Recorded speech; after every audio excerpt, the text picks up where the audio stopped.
But yeah, okay, we should talk about this Google event. Yeah. Or is it a Google event? Okay, look at us. We are the Google event now. We are going to actually tell you about what these phones have on it because that event I like that idea. was pretty brutal in terms of the event. It was a combination of a late night show, a morning talk show, and like the Super Smash Brothers Everyone Is Here intro cutscene. And an infomercial. Yeah, the QVC. So let's just talk about the phones first, and then we can talk about what the happened at this event. So there's a bunch of new phones. There's the Pixel 10, the Pixel 10 Pro, Pixel 10 Pro Max, XL. and Pixel 10 Pro XL, and the Pixel 10 Pro Fold. Yeah.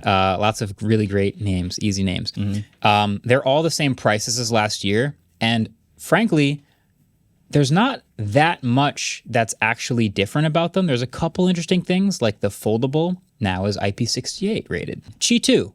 In all of these phones. Pixel Snap. I actually think that's my favorite feature. That's probably the biggest There's thing. magnets in all of these phones, and so now they can attach, and they're strong too. They're like strong. actually firm, and so they have these accessories, like they're called Pixel Snap. There's a charger, there's a little dock you can throw it on, but you can also throw this on MagSafe accessories, and it firmly sits on them. The clip you used in the impressions video is like precarious. nerve-wracking. But it was he so like good. flips it with his hand, and it just stays on the like ring thing the whole time. I asked Google, like, why did you brand this Pixel Snap? Because now if Oppo adopts Qi 2, is it going to be Oppo Clip? They're going to and there's going to be, and Google said that it's just the Qi 2 standard, but they optimize the magnets and everything, which you can tell because they have a ring adapter, like one of those ring things, and you put it on the back of the phone, and no matter which way you turn it, it stays sturdy. Like it seems like they have done a lot of optimization to make sure that the magnets are very strong. And like the friction of the little felt in between them, like all of that, it seemed very well thought out, and it worked in my hour or two of hands-on very well. Yeah. So I think that might be my favorite feature. Yeah. But yeah, Tensor 5 is in there. It's a bit more powerful. We haven't benchmarked it yet, but I don't think it's going to magically be Snapdragon 8 Elite level. It's not the focus. It's still a Pixel, and all of its clever software features and AI and conversational photo editing and all of that, that's what makes the Pixel the Pixel. So they still look the same. They still have a lot of the same camera hardware. They have similar battery sizes, slightly bigger batteries than last year. But in general, slightly brighter displays too. But yeah, they're pretty similar to last year. Yeah. I mean, Tensor, at least it's TSMC this time, so it's supposed to be quite a bit more efficient. Yeah. They said the CPU is 34% faster. There's a 60% faster TPU, so that means it's got way more Tensor cores. It's going to be running a lot of the models natively on device.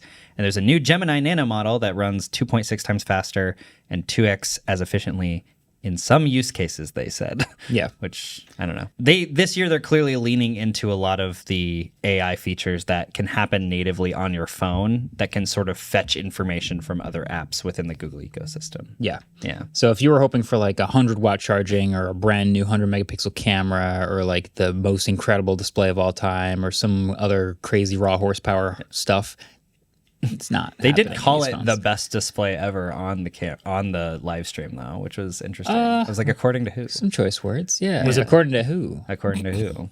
They said for the second year in a row is what they said too. Oh, right. They did say that. Interesting. They did put the third camera on the base, which I'm excited for. Yeah, because triple cameras. Lemongrass, baller color. Everyone was wrong about that as per usual. Do you want to kind of really quickly just go over why then, if you have triple cameras on the 10, why you might go to the Pro and Pro XL? Because it's a little harder to see by, one, if you watch the event because they didn't say anything about it, or two, if you're just looking hardware-wise, they look exactly the same. Yeah. I mean, this is going to be similar because I've talked about this in the past. The Pixel 10 is going to be the best deal. $799, you get the most for your money there. For $200 extra to get the Pixel 10 Pro, what do you get? And I don't know how much better, but you'll get slightly better triple cameras, right? It's still 5x optical zoom, but they'll let you super res zoom into 100x on the Pro. It was pretty impressive in some of the cases. Yeah, we've seen some decent shots. I've also seen some pretty bad looking shots, but I think there are some cases where you could be impressed by the 100x zoom. does AI upscaling, to be clear. Yes. And it sometimes makes on anything mistakes. beyond 30x, it does super res zoom or pro res zoom, whatever. they're calling it. ProRes zoom on the Pros. Yeah. Yeah. It is a slightly higher resolution display. It is a slightly brighter display at its peak brightness. 3,300 nits versus 3,000, which logarithmically is the same. Yeah, you won't notice that. Yeah. And it is, in fact, a slightly smaller 100 milliamp hour smaller battery, probably to fit those larger cameras. Yeah. So it's a 4,870 milliamp hour versus 4,970 milliamp hour on the base. Aside from that, it's double. It's more RAM, 16 gigs of RAM versus 12, and you can get more max storage. It starts at 256 instead of 128. Yeah. And yeah, they all have Qi 2, blah, blah, blah. That's basically what you get for your extra XL $200. does get 2.2, which is the 25 watt. Yes. Well, the Pros are both 2.2. Sorry, the XL. just the, The XL. XL gets 2.2. Only Really? the XL. Just the XL. And the Pros also have better selfie cameras. Oh. 48 megapixel selfie cameras. So yeah, like you said, the XL is $11.99 and gets even faster charging, and obviously the larger battery and larger screen. And that's kind of it. So I think most people will get the most value for their money out of the regular Pixel 10, which is great. Then you have the Fold, $17.99. That's got your IP68. That's got your Pixel Snap Qi 2. That's got Tensor and 16 gigs of RAM and more storage and slightly thinner bezels. So basically the hinge being thinner on the left means it's like a more centered, normal looking closed screen. And then when it opens, there's still a crease, but it looks fine, open, 8-inch screen, a hole punch cut out. Yeah, normal looking phone for that. I think it's the same cameras as last year. Maybe it's a new primary camera and then the other two are the same. Yeah, it's a new 48 megapixel primary camera. There are some small things that are different between the regular one and the Pros. The Pros are the only ones that get the 8K 30 FPS with video boost and the night side video, where you don't get that on the regular one, which is sort of an interesting thing to leave out. Artificial. Yeah. There's a Pro Controls camera mode on the Pros, whereas you don't get the Pro Controls mode on the regular one if you're really hardcore about that kind of stuff. You get a better selfie camera on the Pros. So you get the 42 megapixel dual PD selfie camera, whereas the regular one has 10.5 megapixels. There's zoned UFS storage on the higher storage models of the Pros, which I had to look up what this was. Basically, they segment out the storage for storing different types of data so that it is like faster to retrieve. Because when you're trying to access memory on like a 1 terabyte hard drive, it can take forever to like go through the hard drive and index everything and then bring it out to you. So they split it up into like different NAND segments, I guess. This is only on the 512 and 1 terabyte models. Yeah.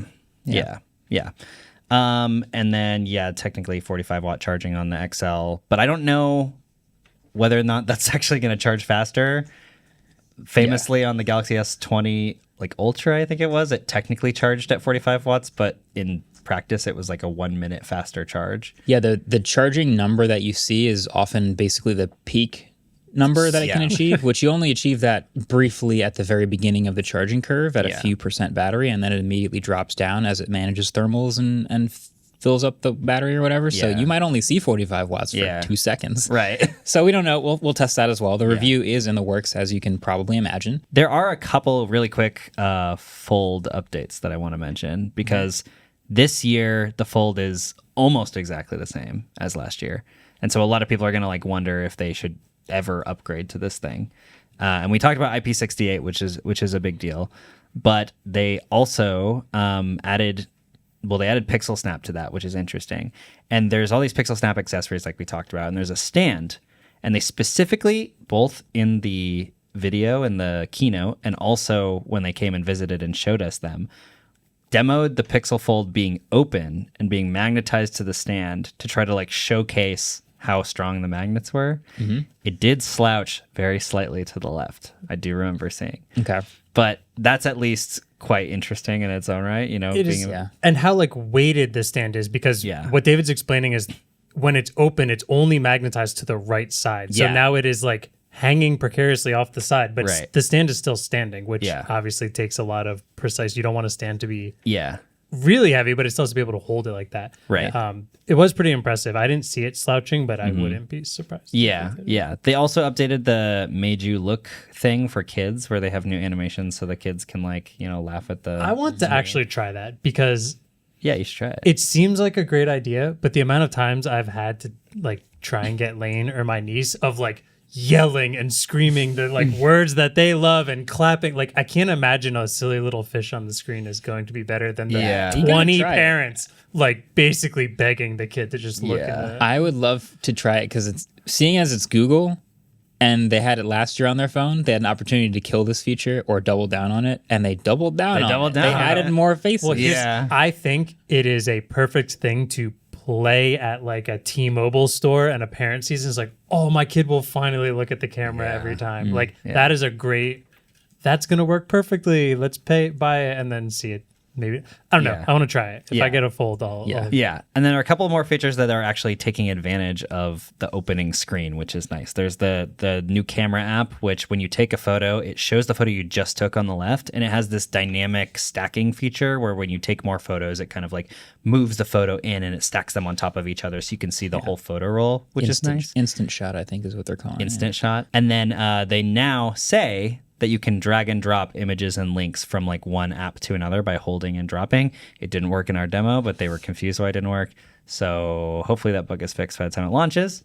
That's actually very, very helpful. Yeah. I also really liked the just like how if you have dual apps open and you can slide the middle slider and like 80% of the screen is one app. And you can swap between them really quick and you can flip them. A lot of like really quick, intuitive multifunctional windows. The reason I've been waiting for the trifold for so long is because I've never really seen the use of the hot dog style foldable, you know? Whereas I see a ton of Galaxy Z flips on the subway because I think that is a lot more, it's easier for people to like see and understand. And also it's a square aspect ratio when you do that. So every couple years, the subscribe button changes color. And today I'm here to give you guys a preview of the next color of the subscribe button. It's going to be gold, but only if you press it. Thank you. You sound exhausted. I can't help myself. Please.